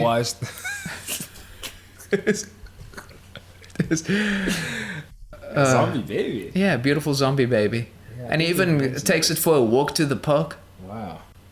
Yeah, it's a beautiful family romance. You know what's family drama is when you said there's a zombie baby. I assumed there was a baby that became a zombie, that got bit and then became a zombie, right? Yeah, that's the normal assumption. So when you said zombie baby, because you were just talking about zombies having sex, so I was like, wait a minute, that's crazy. So these zombies had babies now? Like, yeah, it's. This proves that there is love after life. Love is forever, but yes, it is a fantastic movie that's just really full of laughs and great practical effects and you guys know how I love that. Mm-hmm. And some expert camera cutting and hidden cuts to hide the fact that practical effects were used, and a lot of forced perspective and all of those fun things. Nice. Everybody should watch early Peter Jackson movies, just to, even if you don't really enjoy that type of movies, it's just to see where he started and where he went to. Was that was the last movie he made before? No. Oh. No, he also made other thing that's I forgot its name. I'm terrible with names, okay? But he did make other things. But the other thing was also the budget wasn't as big as Lord of the Rings. It was actually a huge gamble to give it to him. Like, it was a big gamble. I actually need to read up on how he managed to convince them. How did he convince the people? But I guess the previous movie he made was like a budget of like $60 million. Oh, wow. And then it was like the 200 million or something of Lord of the Rings. So it's a pretty big jump, but yeah. All right, so my number 2 for last year is by the master auteur himself, Christopher Nolan. For some reason, I forgot like what movie you're gonna say, and I was like, oh, what? Why is he saying this? So who is this gonna be? But anyway, from Christopher Nolan. From Christopher Nolan, Tenet. The longish awaited. I don't know how long. How long did we wait? Was Dunkirk the last thing he did? Yes. Damn, we waited 3 years, huh? Yeah. Was it 3 years since Dunkirk? Dunkirk came out in 2017, I think, yeah. Wow. Or 16. I didn't realize it was so long ago. Yeah. I thought it was only like a year and a half wait. That's wild. No, yeah. Dunkirk. No. Nope. Definitely not. Or not definitely not. It's still a good movie, but I mean, Dunkirk is my number 2 for. No, Tenet was an amazing experience, man. That film is crazy, man. Christopher Nolan just be coming up with some crazy stuff, man. Yeah, that's one thing I have to commend him for. Most of his movies have. Like, except for the Dark Knight or the Batman trilogy, all of his movies have a really unique concept. Every single one of them, or not every single, but a lot of them have like a unique thing about it. It's like the dream inside a dream inside a dream for Inception. Yeah. And his whole time goes in a different like speed with gravity type thing in Interstellar. Like he always implements such a unique concept in his movies, and I really commend him for that. Continue with your Tenet one. Yeah, I mean, I commend him for that too. That is what I love about his films. I mean, when I first watched Inception, I think I was 16 and we watched it in school, and I just didn't know movies could be this. And then it kind of almost felt like that feeling again when I was watching Tenet in cinemas. But I mean, there's no but there. But then obviously a big part of that is also the fact that this was the first movie I'd watched in cinemas for like 4 or 5 months. So it was really a great coming back to cinema, which really didn't last for long. I just got to watch that and then didn't get to go to the cinemas very often after that. But whatever. Yeah, it is what it is. Yeah, it is what it is, man. But yeah, what this movie is about, it is about time traveling spies. Oh yeah, and the cinemas were really safe here in South Africa. There was a lot of space between everybody, just in case you're from overseas, because I've heard like sometimes in America, like some of the cinemas didn't have any regulations when they. Yeah, you see, because they have a federation and we have like an actual nation. That's we have an actual nation, America, not like your fake union. So it is possible to actually have widespread safety, not widespread other things. Widespread regulations that people actually follow. So it's about time traveling spies, but like they don't really go forward. It sounds so campy and fun when you say it like that. It does, right? Time traveling spies. Ooh. It's like some sort of Disney Channel kids movie. Hey man, I'm sure that kids movie would slap. Bro. Oh, I'm not denying. Right? It would be pretty great. But the way they travel through time isn't necessarily like them jumping. Like, you know, usually in time travel you can jump to certain points, whether it be forwards or backwards. This is more they literally move backwards in time. They can't actually speed up or slow down time or anything like that, but they literally move backwards through time. And that's where a lot of the visual spectacle of this film comes from. It's that interaction between the elements moving backwards and forwards in time and interacting with each other. And it's wild how they shot this. I can't imagine how difficult it must have been to get literally all of the shots in this movie. Yeah, because what happens in this film is that the concept basically starts with, like, in the first scene with a single object, and as the movie progresses we end up with a massive set piece that incorporates this entire concept, and it's really quite amazing. And when you're watching this movie, you have no idea of how big the concept is really gonna, or how widely it's gonna be. Unless you watched the trailer. Well, even if you did watch the trailer, you don't see the final sequence. Oh, I guess. Which isn't gonna... Which Okay, I didn't know that because I didn't watch the trailer. Yeah. I didn't watch... I think there might have been a third trailer. Maybe. I'm not 100% because sure. But I know in the trailers that I watched, it didn't show any of the final sequence.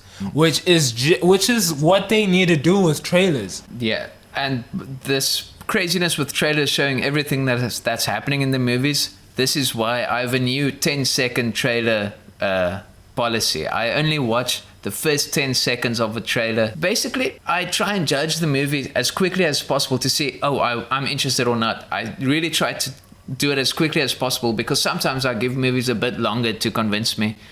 But if I feel like, I'll maybe watch this, then I stop the trailer. Yeah, I personally do actually enjoy watching trailers, but I don't like the result of watching trailers, which is that you know what happens in the movie.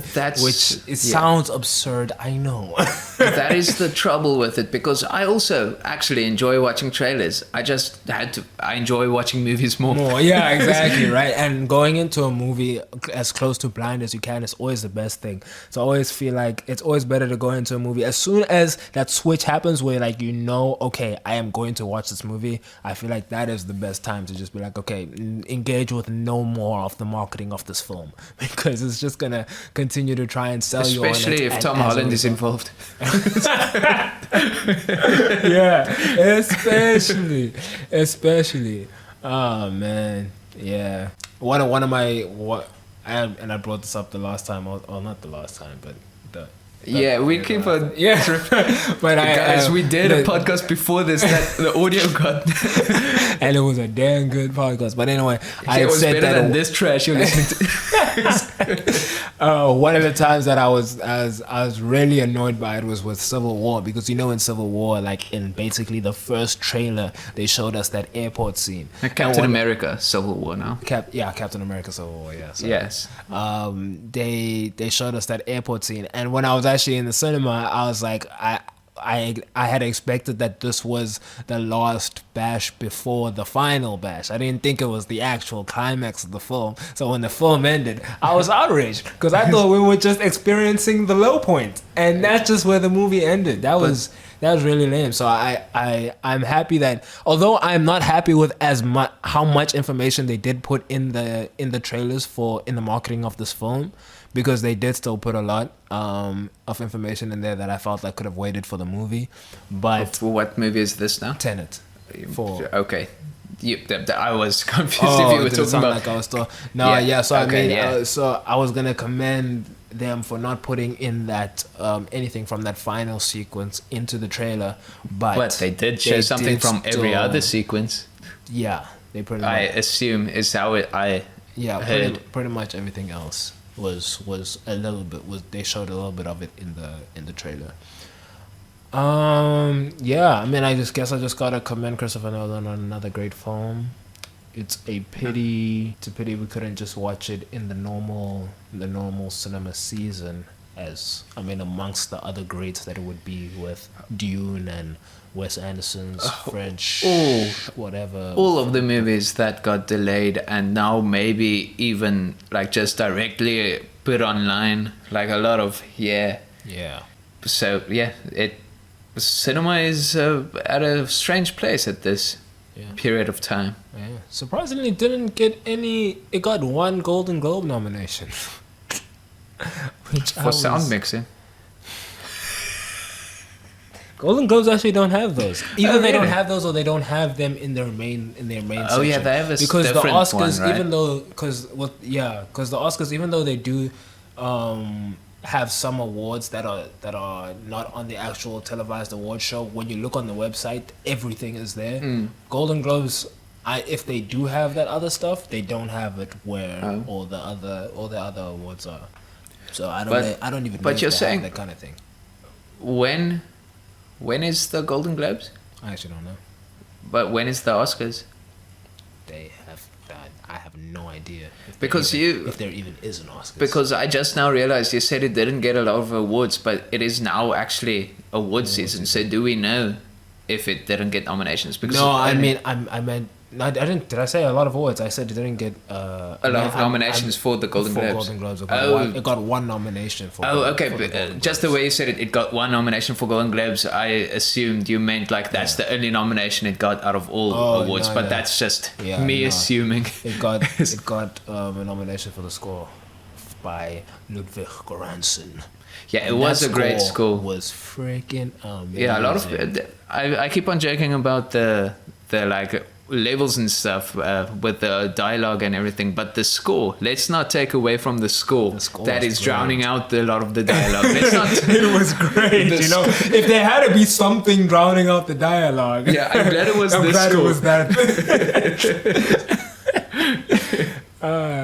Man, that's some good stuff. I listened to that score like quite a bit. But after watching that movie, in between each of the 3 times I watched it. Oh wow! So you really lived that score, you? Oh yeah, I did. But I think in the future we need to make a Golden Globes episode and an Oscars episode, if the Oscars is even happening.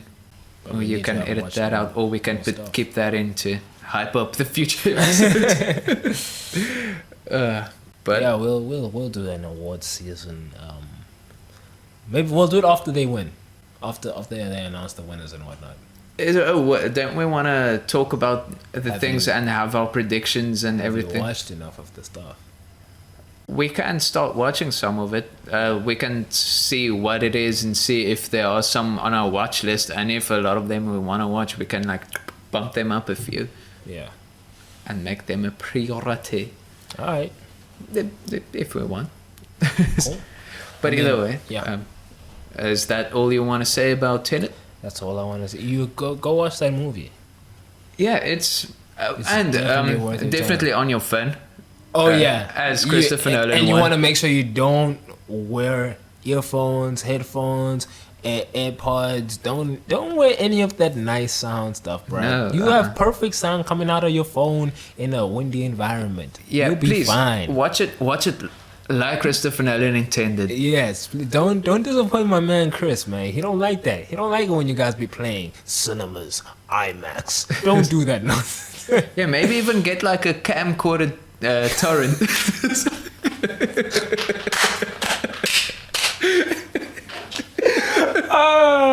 Yeah, man.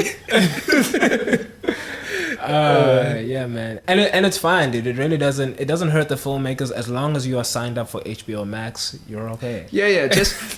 Honestly, no. Go on HBO Max, stream it. But don't watch it while it's streaming there. Like, get your own. Oh no, it's not even on HBO Max. Just sign up for it's... HBO Max and then torrent it and then watch that. Oh. And then it's basically the same because it's Warner Brothers is HBO Max and then this was made by Warner Yeah, Brothers. yeah. So you're still giving money to the yeah. company. Yeah, and as you know, Christopher Nolan loves Warner Brothers and so HBO much. Max. No beef between him and HBO Max or anything. None at all. Facts. I hope you all know that we weren't serious in that last bit. Just in case there's any misconception here. And if you are watching movies on your phone, why? I mean, if you must. If you must. Because I've watched movies on my phone, but that's because it's on the bus and they had like a streaming thing where... That's fine. Yeah. You were on the bus, Yeah. But didn't you have your laptop with you?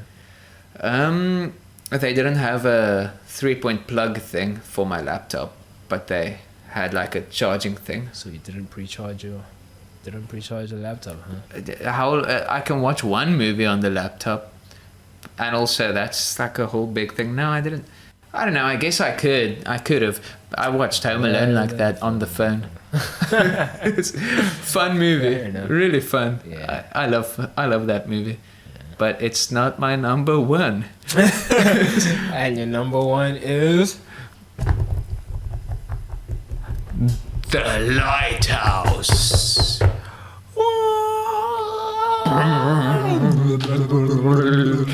Insert music from The Lighthouse. JK. Yes, The Lighthouse is a movie by the director named Robert Eggers, and he is also one of my favorite directors. He's only directed 2 movies thus far. The first one being The Witch, 2 V's. But we don't use that kind of language on this podcast.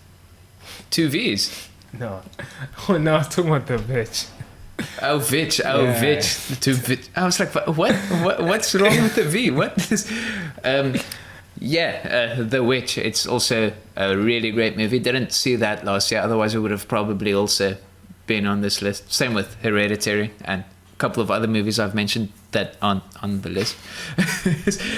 But either way, The Lighthouse is about 2 guys who are at a lighthouse. It is also 2 of my favorite actors are in there. Robert Pattinson making another appearance on my list, and Willem Dafoe. I just realized I skipped a movie. Sorry for it. How did you manage that? I have no idea. Okay, well, we can talk about 2 ones when it's your turn again. But no, it's Willem Dafoe is let's call him the veteran lighthouse a person. What do you call them? A lighthouse runner. He runs the lighthouse, and Robert Pattinson is there to assist him. And then it's basically like a type of a cabin fever type thing where you think maybe they're going crazy, maybe some of the things they see are real, maybe maybe both of them are crazy. You don't know, actually. You need to decide for yourself, and it's just masterfully done, and it's in a strange aspect ratio. It's 1:1 or 5:4. Either way, it's not a widescreen movie. 5:4? It's a 3D movie. Yeah, well, no, it's 5:4. 5:4. Yeah, 5:2. Yeah, that is 3D, right? yeah, that is a 3D. Yeah, 5:4. 5x4 is probably what I should have said. But and it's in black and white. I can hear everybody getting really excited now. Everybody really wants to watch this movie. Yeah, man. You know how the public love black and white movies. Yeah, it's especially if it's not widescreen. Oh yeah. It makes for the best cinematic experience. But because of this aspect ratio and the black and white, a lot of the framing and the shots are really, like, it's really framed. it's everything looks deliberate. Everything is where it's supposed to be, and everything is planned. Oh yeah, and also they don't speak normal English. They speak old-timey sailor English. Yeah. R.E. matey. But Yeah. but it's great, and Willem Dafoe has a lot of, or not a lot of, but he has some great monologues. Both of them give great performances, and I don't want to go too much into the later plot because it's basically strange things happen. Or do they? Who knows? But please just give it a watch. It's my number one movie. You can at least do me that favor of watching my number one movie. Okay, please, please. I think. Do you have anything to say about it? Because you have seen this as well. I have also seen this with a C. We need to decide which one. Yeah, I thought it was an interesting film. Definitely an interesting watch. Don't really have much more to say than that. Some cool surrealist elements in there. Very surrealist. Yeah. But he's very oh man, I forgot the word. Timid. You're being very timid because you've said before that you're not the biggest fan, or not the biggest fan. It's just more like you have no idea how you feel about this. Yeah. You're just it's just the way you said it. It's like, I don't know. I mean, I have mixed feelings about the movie. I still don't know how I feel about it. I don't know. Yeah, that's because I feel like in order to come to a conclusion how I feel about it, I'm gonna have to watch it again, and I don't know that I want to watch it again. That's how I feel about the other one, Midsummer. the Kaufman. I'm never gonna watch Midsummer again. How dare you bring it up? Damn it, man. I'm gonna bring it up once every episode. No, please. No, I'm not going to. The Kaufman I'm thinking one. of ending things. Yeah. It's like, another watch might do me good in understanding what the filmmaker was trying to do, but I really don't know that I want to dedicate that kind of time to the experience, because it was such a strange and kind of uncomfortable experience. I love me some uncomfortable experiences. Yeah, I know you do. That's the whole premise of you making as many puns as you do, man. Yeah, for some reason people don't like it a lot of times. Yeah, people are crazy. Anything else to say? No, just about the Lighthouse. Just watch it. Yeah. Where can the people watch it? Where? On what platform? It's your number one film. They need to buy the DVD. They need to buy. Oh, why do I mean Blu-ray. Grab yourself a nice VPN and find the country where it is on Netflix or streams on Netflix, and then use your VPN to go to that country. I feel like this is skirting through the laws, because technically it's like, ooh, are you allowed to do this? But I feel like Netflix would be happy to get the business, you know. They're doing this because of their copyright laws and stuff, and like ownerships. They don't care if you breach through that. Yeah. No, but or you can move to the country where it's streaming, and then you can watch it there. Or you can watch it on Amazon. Or get it on Amazon. All right. My number one movie for the year. Oh, well. What? You said you have 2 movies left. Don't give your number one before the one you skipped. Yeah. I don't even know if I'm going to mention this other one now, because quickly. it's already gone. But the one I was going to mention was Columbus. And originally I had it in my top 3, but after thinking about it a little more, I'd moved it up to number 6. And Oh, wow. That's a big jump. I mean, it's still in the top 10. No. It's just like... But yeah, I think it's because I realized that we had uncut gems in there also. Yes. And... But it's like 3. And I remembered how much... I think the reason I moved it up is because I had so little understanding of why I enjoyed it as much as I did. Oh, okay. Columbus, it's one of these movies that's like really... Man, I'm really not about to sell this movie. just say. It's one of these movies that's like really, that's kind of slow paced, and it really is just a character study. And general audiences love that. Oh yeah. Oh yes. Oh, that's why this movie made $1 billion. Get all hot and bothered just thinking about Yeah, you know, the it's like, the classic summer body character study. Yes. Injected directly into my veins. So what the movie is actually about is about a girl who is or a young woman. Don't give the whole plot thing. What? Don't give the whole plot thing like yesterday. I didn't give the whole. Did I give? No, it wasn't that long. No, I'm just. It feels kind of long. Does it feel long? What? Okay, wait, no. It's a woman a young woman who's like in her 20s who's deciding whether or not she has to go to college, but she felt guilty about whether or not she should go to college because her mother has a history of addiction. And a young gentleman who comes into the town that she lives in. I remember the explanation I gave now. It was long. Anyway, the young gentleman comes into town because his father died, and his father's like this renowned architect, and he's going through like this process of grieving, and the two of these people sort of meet together. The girl was like a fan of the father's architecture work and whatnot, and yeah, they have a bunch of conversations and work through their issues. Is basically what it is. They have a bit of like a romantic fling sort of thing. Yeah. But it's all about the characters and their interactions. Yeah. I thought it was a beautiful movie. It's by Kogonada. What else has he made?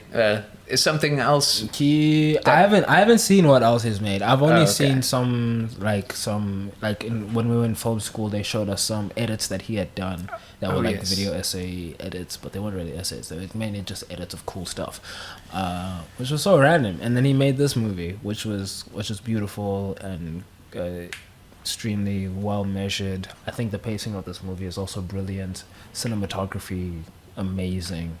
Yeah, I think it's just a great film. Okay. And that was my number 6. now for my number 1, which is in stark contrast to this one, because this one is exciting and I think this is the first time I will hear what this is, because the audio got corrupted while we were recording the podcast, which is pretty wild. Yeah. But this was before we mentioned it. So this is actual reactions. First time reactions. This is the only authentic part of this podcast. Everything else minus when we're talking about Zack Snyder's whatever. No, that was everything. Everything's predetermined. Oh, even that. Is my number 1 is The Gentleman. I completely forgot about that movie. It's actually kind of wild that it's not on my list. Yeah, it is. I'm a little offended, but it's fine.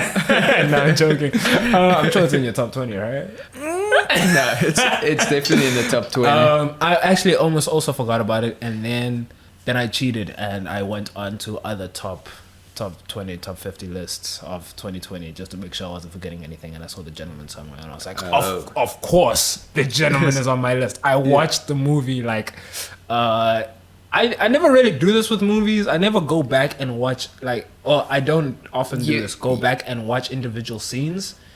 But with The Gentleman, the one night after I watched it, after it came out on VOD, I watched the whole movie, and then I wanted to go back and watch a scene, and then I was like, oh, I want to watch another scene, and then I was like, oh, I want to watch another scene, and I basically ended up watching the whole movie, but in a different order. Yeah, made yourself a nice backwards. Yeah, so I basically watched the movie I think was 2 hours, and I did that for an hour and a half.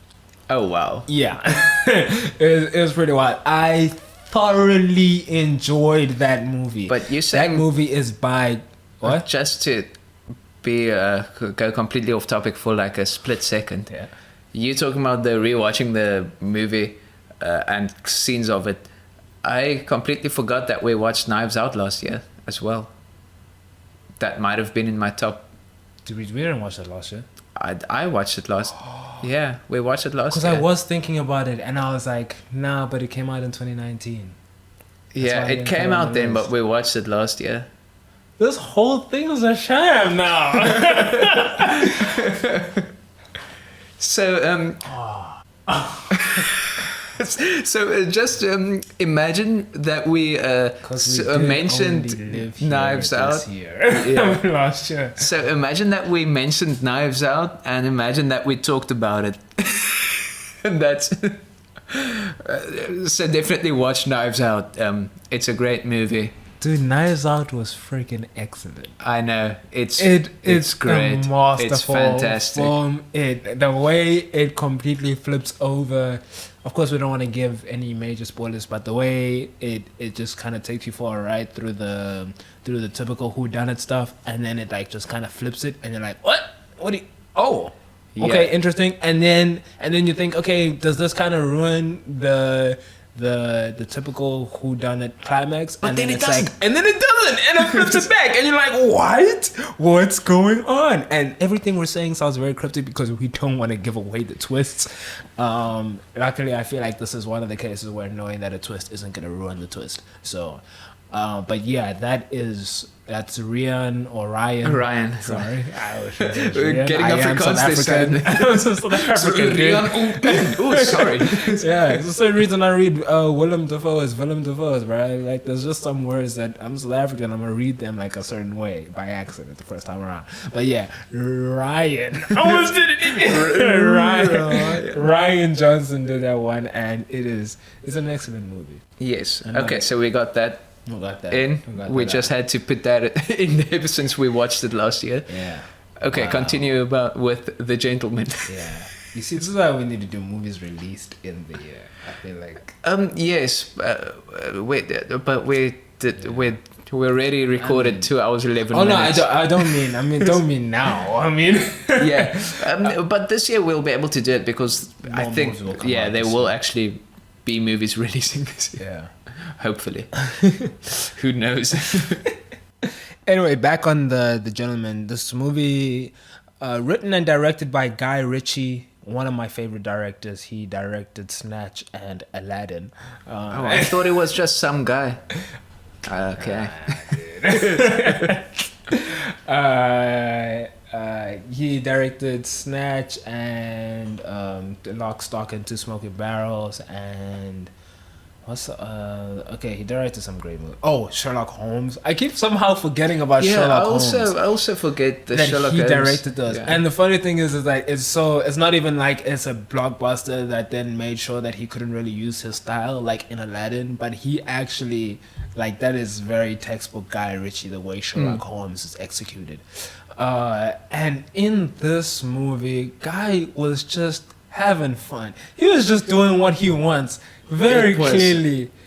Completely. You could see that he just did what he wanted to do. Yeah, this is so. And this it's is got textbook and it's Guy got Ritchie. a romantic comedy guy actor.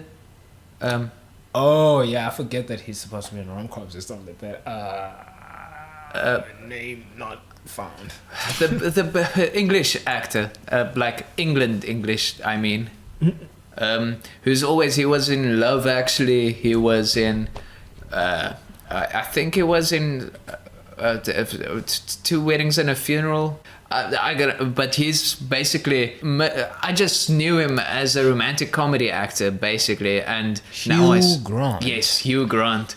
Yeah. And now I saw him, or now we see him as this, I wouldn't say like bad person, but just this super eccentric, just very different character that who swears a lot and is very. Oh, the swearing in this movie is just completely. Hey man, if you're not comfortable with swearing, I don't know what to tell you. You're gonna miss out on a great movie. I feel like this breaks that threshold, because there's always if there's a certain amount of swears in a movie, I'm like, this is a bit much, but that one kind of like just busts through that.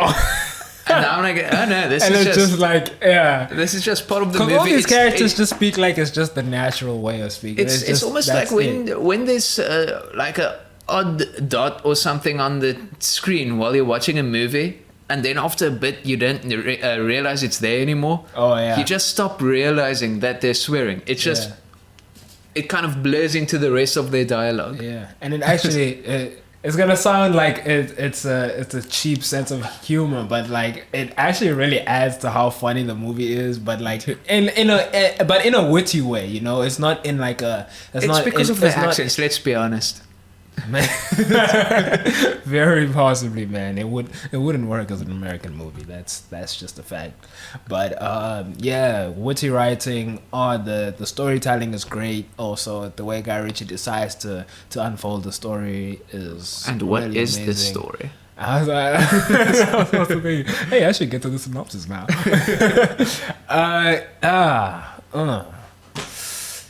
What is the story? Okay, so this guy who is basically... But not Ritchie. Yeah, not Guy Ritchie, you bastard. He played by Matthew McConaughey. He is the head of the weed selling game. He's a drug lord, basically, but he's not... he's the cool drugs. Yeah, but he's a drug lord, but not like he's not a bad. He's like really wants it. Yeah, he really wants it to be clean and not sold to people who shouldn't have it. You know. Yeah, exactly. Out of the hands of children. Yeah, so it's not just like he wants a clean business. He wants like a clean business that doesn't have like a large negative impact, which is why he only deals in weed. That's his philosophy. Damn, did you smoke some weed just before you said the word weed? Yeah, no, I wanted to say it like that because I was thinking of the character. And basically he wants to get out of the game now, so he looks for a buyer. And basically, you know how these kind of shady people go. They try and screw each other over as they're trying to come to these deals.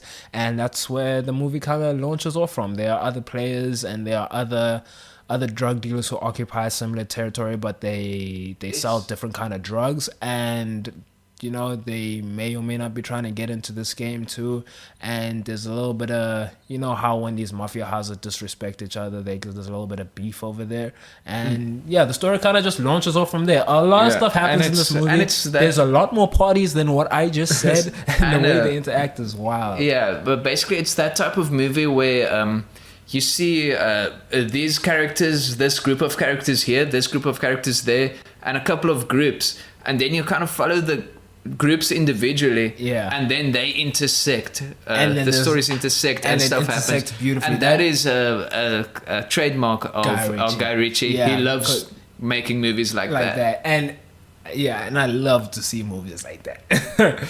Because you just really kind of have no idea what's gonna happen, and it just seems like the plot's just gonna take you 100 different directions the entire time, and then it's a fun ride all the way through, because Guy Ritchie also just loves to do cool stuff with the filmmaking. So you know, yeah, man, The Gentleman, That's a world-class movie. I feel like it did not get the love it Yeah, I deserved. was about to say got it's zero Golden Globe nominations. yeah. I was about to say because I think its critical response was also lower than we would have expected. The Metacritic is 51%. Yes, because I feel like a lot of the humor feels outdated in a way, but it's because of the characters. I feel like it's acceptable because there's a lot of humor directed towards stereotypes and such,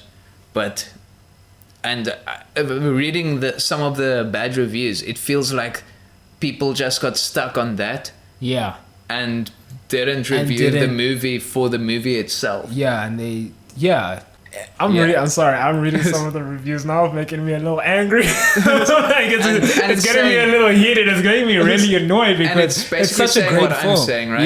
Yeah. It basically is that, and it goes towards them ignoring the technical brilliance of the movie, which I feel like is objectively there, but these critics clearly feel like nah, dude, you're out of your mind. Which is, I think they're out of their minds. It's my number one movie of 2020. And I guess not even in my top 10, but that's just because I forgot about it. I missed it because I just quickly scrolled through Letterboxd and read the things down. I guess I missed it. Yeah. And I'm not going to try and figure out what I would have dropped or if I would have dropped something because we don't have the time. Yeah. This has been our top 10. This has been our individual top 10s. I guess we can't say top 20. Yeah, I almost said top 20 just now. Yeah. But not it's really, our top 10 movies of 2020 that we watched. Top 10 movies we watched in 2020. Yeah. That's the way to say it. Yeah. And I have been Willem. And I have been Rissochotawane. And I am still going to be Willem. And I'm going to continue being Rissochotawane. I was wondering why you said we're done now, right? And we will see you and you will listen to us next time. Goodbye. And enjoy yourselves. Cheers. Cheers. Don't let the door hit you on the way out. Yeah. I can't believe we forgot so many things, man. Oh, did we stop the recording? No, I haven't stopped mine yet. Oh, okay, same. Yeah, because I don't like to call cat, remember? Yeah, we never call cat.